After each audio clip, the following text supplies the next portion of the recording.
तुम्ही पाहत आहात MCN न्यूज मराठी।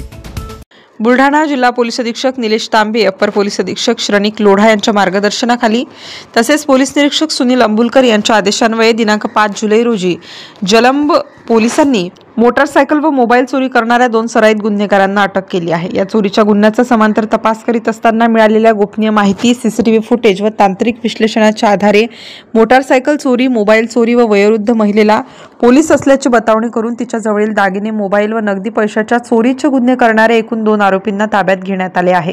आरोपीस ताब्यात घेऊन त्यांनी केलेले एकूण 5 गुन्हे उघड करून आरोपीच्या वैद्यकीय तपासणीनंतर अधिक तपासासाठी जलंब पोलिसांच्या ताब्यात देण्यात आले आहेत। यामध्ये अंकुश उर्फ व्हायरस गणेश देशमुख व 29 वर्ष राहणार रावण टेकडी खामगाव यासह एका फरार आरोपीचा समावेश असून त्यांच्याकडून सोन्याचे दागिने किंमत 1,37,900 रुपये, एक बजाज कंपनीचे पल्सर, 2 मोबाईल फोन असा एकूण 2,32,900 रुपयांचा मुद्देमाल जप्त करण्यात आला आहे।